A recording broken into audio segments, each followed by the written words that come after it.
Esqueci de apagar.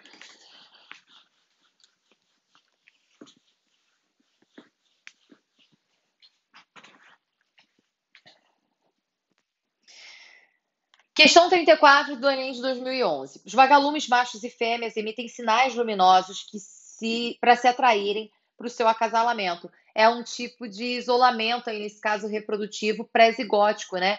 Onde a gente tem o comportamento dessas espécies servindo para atrair fêmeas de mesma espécie. Aí, nesse caso, a gente tem um isolamento que a gente chama de etológico, né, que é o comportamento dessas espécies. Vamos lá. O macho reconhece a fêmea de sua espécie e, atraído por ela, vai ao seu encontro. Porém, existe um tipo de vagalume, o póturis, cuja fêmea engana e atrai os machos de outro tipo, o potinus, fingindo ser desse gênero. Quando o macho se aproxima da fêmea, muito maior que ele é atacado e devorado por ela. Aí, nesse caso, a fêmea imita as fêmeas da mesma espécie que esse macho para atrair o macho e ele servir de alimento para ela. Nesse caso, ela está se alimentando de um indivíduo de outra espécie, então a gente tem um caso de predação. O indivíduo aí, nesse caso, ele está servindo de alimento para essa fêmea. Então, um macho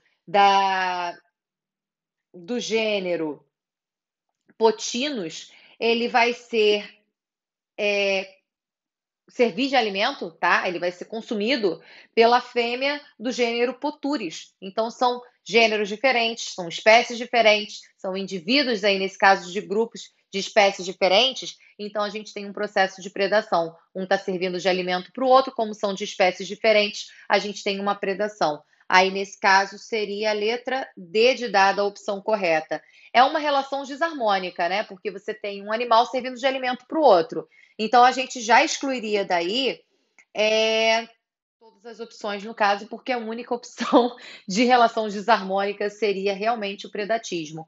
Comensalismo é uma relação em que um animal ele se alimenta de restos do outro, então ele não provoca nenhum prejuízo. E para ele é bom e para o outro é indiferente. O inquilinismo, um indivíduo vive dentro do outro, e aí, nesse caso, a gente tem tipos específicos de inquilinismo, como, por exemplo, epifitismo, que um vegetal vive sobre o outro. É uma relação positiva e indiferente, né? Positiva para quem está sendo abrigado ou para quem está usando o outro como suporte, como no caso das bromélias e orquídeas, que é no epifitismo, que é um tipo também de inquilinismo. E a gente vai aí, nesse caso, observar que para os outros indivíduos ali é indiferente, tá? Então, o inquilinismo é bom para um, indiferente para o outro. Cooperação, aí nesse caso, seriam indivíduos que se ajudam mutuamente, é bom para os dois, só não é um processo obrigatório. O processo obrigatório seria o mutualismo, também que é bom para os dois, mas é obrigatório essa relação. Então, a letra D é a única relação ecológica que ele mostra aí para gente, que é uma relação desarmônica e interespecífica, que vai ser importante também, porque a gente está falando de indivíduos de espécies diferentes, né? Então, aí, nesse caso, é uma relação interespecífica, tudo bem? Então, seria a letra D a resposta correta.